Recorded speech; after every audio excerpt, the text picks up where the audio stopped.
5 నిమిషాల్లో అయిపోతుందనుకున్న రెసిపీ నా దగ్గర మాత్రం ఫుల్ లెంత్ సినిమా అయిపోతది. అదెలానో చెప్తా, వీడియో లాస్ట్ వరకు చూడండి. హలో అండి, welcome back to our channel vibe with చిన్ని.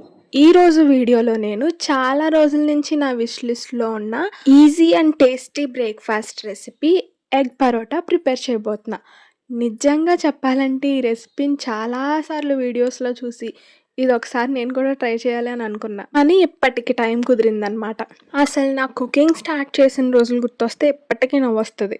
ఇద్దరికి వంట చేయడానికి రోజంతా కిచెన్లోనే ఉండేదాన్ని. ఎక్కడ ఫ్లేమ్ హైలో పెట్టాలి, ఎక్కడ లోలో పెట్టాలి, ఎక్కడ మూత పెట్టాలి, ఎక్కడ తీయాలి, ఇదంతా పెద్ద టాస్క్ అనమాట.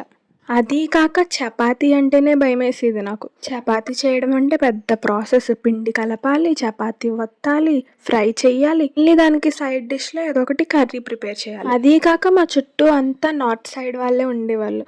వాళ్ళు డైలీ చపాతీ చేసుకునేవారు. ఎలా చేసుకునేవారో నాకు అర్థమయ్యేది కాదు. పోనీ కిచెన్లోనే ఉంటున్నారా అంటే అది లేదు, ఎప్పుడు బయట సోదేసుకుని కూర్చునేవారు. అట్టు పిల్లలు కూడా ఉండేవారు. వాళ్ళని ఎలా మేనేజ్ చేసేవాళ్ళో, ఈ చపాతీలు ఎలా చేసేవారో నాకు ఇప్పటికీ అర్థమవుతుంది. నేను మాత్రం కిచెన్లో గంటలు గంటలు వంటలు చేయడానికే సరిపోయేది. జస్ట్ అన్నం కూర వండడానికి కూడా నాకు అంత టైం పట్టేసింది. ఏదైనా రెసిపీ చేయడం అంటే వీడియోలో 5 minutes అని చెప్తారు, కానీ నాకు మాత్రం 50 minutes పట్టేది. తర్వాత కొంచెం అలవాటైన తర్వాత నేను కూడా స్పీడ్గా చేయడం స్టార్ట్ చేశాను. అక్కడి నుంచి వచ్చిన తర్వాత నేను కుకింగ్ చేసి 1 year అయిపోతుంది. ఎందుకంటే ఇంటికి వచ్చాక నేను అసలు కిచెన్లోకి వెళ్ళిందే లేదనమాట. మళ్ళీ ఇప్పుడు చాలా డేస్ తర్వాత కుకింగ్ స్టార్ట్ చేశా. మళ్ళీ ఇప్పుడు మొత్తం మర్చిపోయాను. ఇప్పుడు మళ్ళీ రివైండ్ చేసుకుంటున్నాను. అలా చాలా డేస్ తర్వాత ఇప్పుడు మళ్ళీ ఈ ఎగ్ పరోటా చేస్తున్నాను అనమాట. టార్గెట్ సింపుల్గానే ఉంది, కానీ రిజల్ట్ ఎలా వస్తుందో చూడాలి. ఈసారి అయితే అన్ని ఇంగ్రీడియంట్స్ అవైలబుల్గానే ఉన్నాయి, కానీ నేను మాత్రం కొంచెం టెన్షన్లో ఉన్నా.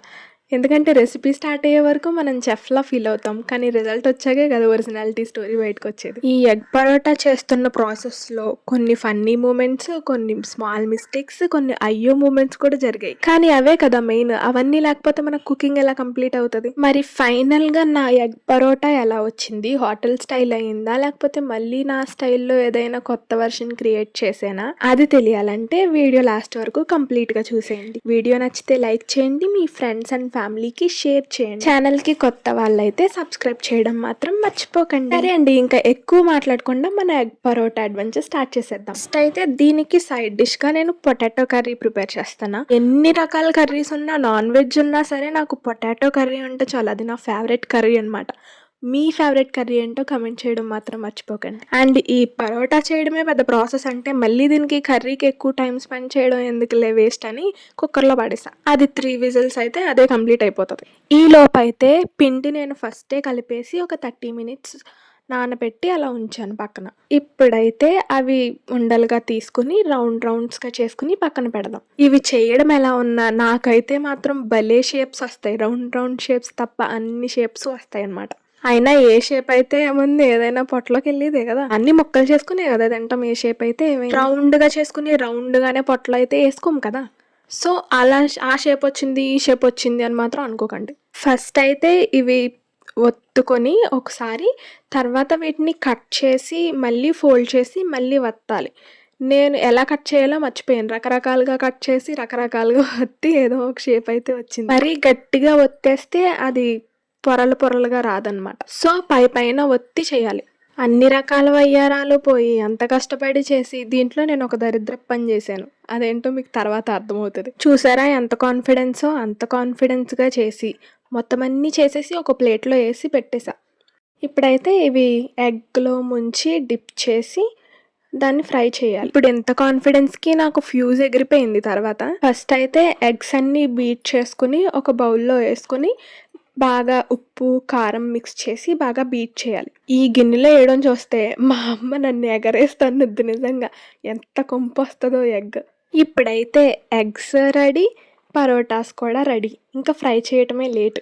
సరే అని స్టవ్ ఆన్ చేసి పాన్ పెట్టుకుని వేడవుతుంది కదా అని ఆయిల్ వేసి వెయిట్ చేస్తున్నా. ఈలోపు ఆ పరోటాల వైపు చూసేటప్పటికి నాకు నిజంగా దిమ్మ తిరిగిపోయింది. అవన్నీ ఒకదానికొకటి అంటుకుపోయి మొత్తం పిండి అయింది. బొర్ర ఎక్కడో పెట్టుకుని ఇక్కడ ఉండడం అంటే అదే బాడీ ప్రెజెంట్ మైండ్ ఆబ్సెంట్ అంటే ఇదే.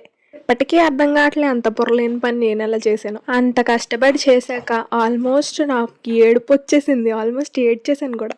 ఫేస్ చూస్తేనే మీకు అర్థమైపోతది. ఏంటి ఎంత చిన్నదానికి కూడా ఏడుస్తారా అంటే నేను ఏడుస్తాను. కానీ నాలో ఉన్న ఇంకో టాలెంట్ ఏంటంటే వెంటనే రియలైజ్ అయిపోయి వెంటనే ఏడుస్తూనే చేసేస్తా ఆ పని. ఏడుస్తూ ఆలోచించుకుంటూ టైం వేస్ట్ చేయననమాట.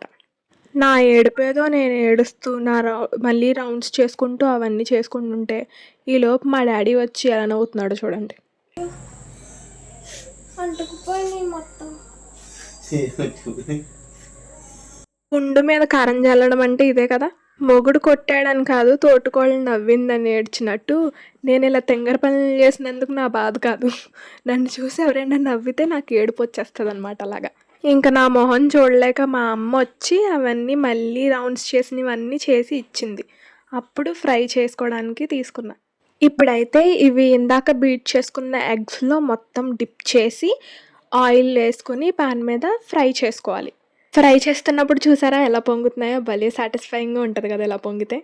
మొత్తానికి నానా తంటాలు పడి ఇదైతే కంప్లీట్ చేసేసా. ఇప్పుడైతే టేస్టింగ్ టైం అనమాట.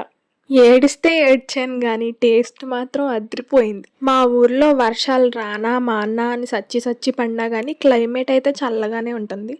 సో వేడివేడిగా ఇలా చేసుకొని ఆలు కర్రీలో ముంచుకొని తింటుంటే అబ్బబ్బబ్బా వేరే లెవెల్ ఉంది. మా అన్నయ్య అయితే చేస్తున్నప్పుడే సగం కానిచ్చేసాడు. టేస్ట్ నిజంగానే సూపర్గా కుదిరింది. మీరు కూడా కావాలంటే ట్రై చేయండి. కాంబినేషన్ అయితే సూపర్ ఉంది. అండ్ మీరు కూల్ క్లైమేట్స్లో ఏం తినడానికి ఎక్కువగా ఇష్టపడతారో కామెంట్స్లో చెప్పడం మర్చిపోకండి. వీడియో నచ్చితే లైక్ చేయండి, సబ్స్క్రైబ్ చేసుకోండి. నెక్స్ట్ వీడియోలో మళ్ళీ కలుద్దాం. ఉంటా మరి, బాయ్.